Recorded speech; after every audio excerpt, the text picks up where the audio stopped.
courtesy of boldclass.com. They were nice enough to send me out the BWoop B03 Pro. Now, this is somewhat of a different kind of whoop, and you'll say why, and it is because it's got a couple of special things to it. Underneath here you have a little socket, and in it you can plug it into this socket. It's an open source firmware. Check the link in the description below to RC groups, and you can flash the board. The board looks exactly the same as the eScene boards, yet again you can see something different, and that is another socket here. And this socket is so you can plug a little camera into it, and that I did. And this camera is a little AKK 600 TVL camera that I plugged in, weighs around 4 grams. And if you have a look, it shows you, let me get that light out of the way, you'll see the positive. Can I get you up nice and close? Positive and minus there. And that's where you know how to wire it up. Now this camera came off the MJX B3 Mini that I was testing not so long ago, so I could test it out in an FPV flight. And I didn't need to do anything apart from plug it in, stick the camera on, and that was me off.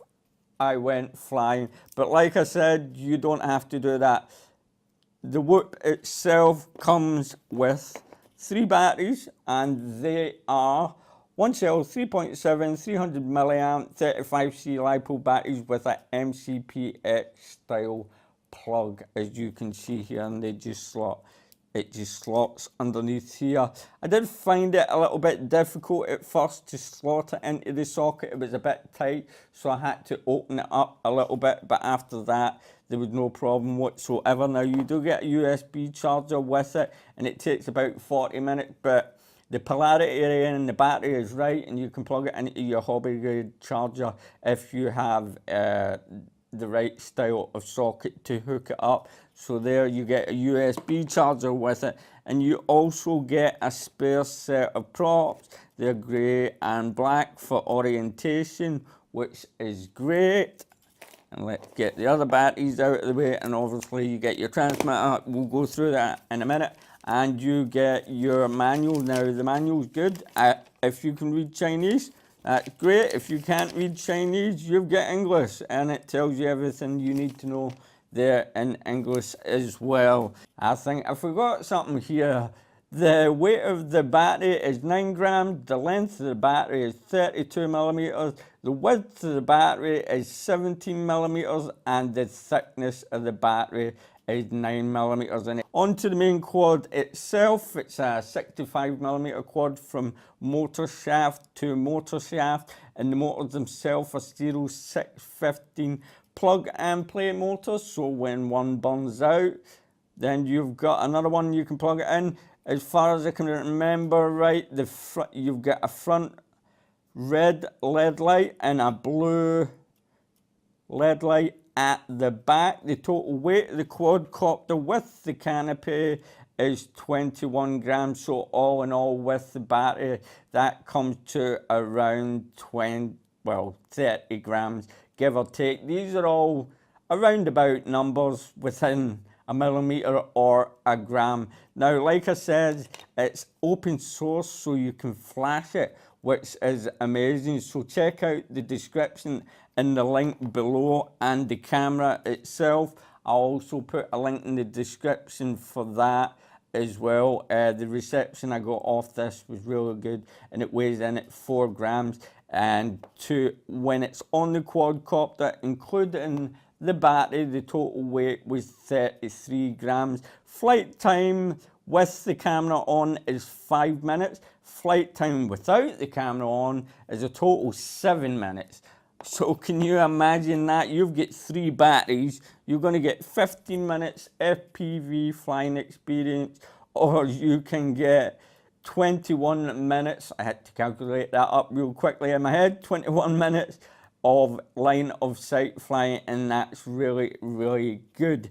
Now, let's get down to the transmitter, and I have likes and dislikes about the transmitter. It takes 3 AAA batteries at the back. It does come with a screw. You don't need it on. The back is not going to fall out. Comes with headless mode, return to home, does 360 flips, and it has 3 rates as well. Now they've put the rates here, and for every time you press the button you'll hear a beep, of course. So 3 beep is the highest rate. I think it's 40, 60 and 100%, and if you press the down button it will go down a rate. Now when I was flying and I had to change rates, I had to take my finger off the throttle and the quad dips down. I would have rather they'd have put the rates on the shoulder button here, but they haven't. That's my only gripe about that.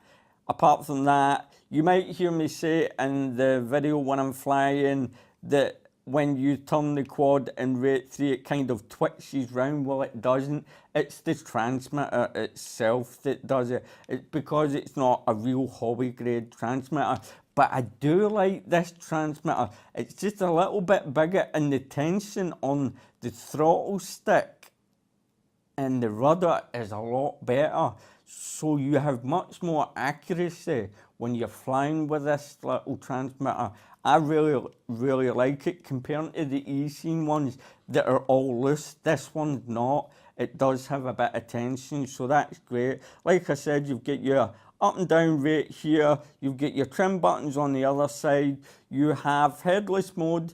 If you press it one time, you're into headless mode, and that worked perfectly fine. Now, I get mixed up in the video, and I couldn't figure out, and I forgot all about it, how to put it into return to home mode. Now, to do that, you don't want to move the right stick. You leave the right stick alone and just press the button, and it will return to home. Okay. Now, on the other side, if you just press that and move any way you want, you just do a 360 flip, and obviously you're on and off switch there. Now let me just plug a battery in for you here and show you how you calibrate the quadcopter, and it's quite easy and simple. You just plug it in. After you've armed it, you don't need to arm it again. It'll just arm itself. And the way you calibrate the gyro, make sure it's on a flat surface. Both sticks, bottom right hand corner, like so, and there you go, that's it done. If it's still drifting, trim it out, and that's your... I do believe that is everything for the quadcopter. It's a great indoor flyer, I can tell you that. You can buzz it around your house, excellent without and with the camera on. I would highly recommend that you do fly it indoors with the camera. It does struggle with the wind a little bit, but as you can see from the video footage, it's great for flying in rate 3 line of sight outdoors. And that you will see a little short clip of line of sight flying, then the camera goes on and you will see some FPV flying. So thank you for BWoop for sending me this quadcopter out to review. Thanks to everybody that keeps watching my videos. Don't forget to give me a thumbs up, and don't forget to subscribe. And as always, my friends, happy flying. Okay, let's test out the BWoop B-03 Pro without the camera on. I'm going to put it straight into rate 3 right now because there's a slight breeze, and I'm going to flip it straight away. I'm keeping it really close just now because it is small and it will be hard to see. I've not calibrated the gyro, so I think I'm going to land it, and off we go. Yeah, that wind's really... I mean, it's not much of a breeze. That's me full stick right now. Full stick forward. There's not much of a breeze at all. It really is meant for indoors. It's great for indoors. And I don't like where, there you go, I've just popped it up to rate 3 as you see. Now it flies a lot better in rate 3. The yaw is absolutely crazy. Let me just bring it over and let you see. Look at that. Right. It flies a lot better in rate 3 outdoors with its stock transmitter. but the yaw on it is just a little bit too touchy, but it's not too bad. It's really manageable. You can see that flying away out there and bringing it back.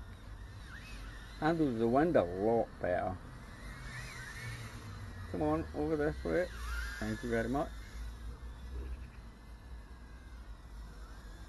Right, and we're going to put, I don't know if it's going to be able to handle it in this little breeze.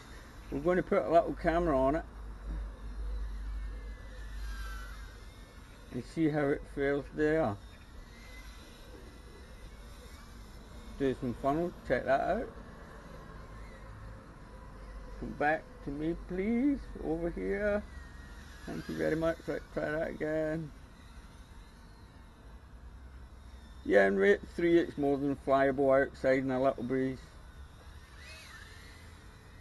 Get a real quick turn on the yaw, as you can tell. Look at that. I've been full stick all the way here. It's a great indoor flyer though, I must admit, because of the transmitter, the way they've put a little tension on the stick. It makes it fly a lot better now. I'm still full stick. I've been full stick the whole flight here. Right, I'm going to bring it in and put the camera on and see how it fares, but I don't think we'll get very far in this little breeze, but you never know. Let's see. We'll find out. Okay, we are in rate 2 straight away. Let's see how it goes. It's a 25 milliwatt AKK camera I put in. I'm full stick forward and I'm getting nowhere. Right, let's land this here because I can't find the buttons with my goggles on, I'm afraid. Right, we're going to put it up to, we're up to rate 3. Now remember that yaw is going to be really quick now, as you can see me moving it about there. There you go. Whoa, we just missed those wires. It's flyable with the stock transmitter. The yaw is just crazy though, as you can see. Look at that. Right, do a flip. Flips are so quick, even with the camera on. Stock flight time without the camera is about 7 minutes. I'm not quite sure what the flight time will be with this little camera on. This is my first little test with the camera on. I'm not full stick forward here because remember the yaw is really fast on this. Let me just, quite nice. Now remember, you can upgrade the firmware on this and use a different transmitter. So if you do that and upgrade the motors, you've got yourself a great little whoop.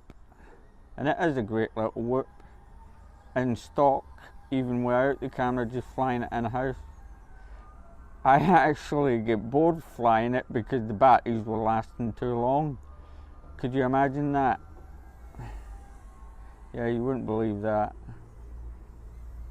That's how long the batteries last. 7 minutes for each flight. Crazy, y'all. I'm getting dizzy. Where am I? Oh, I'm over here.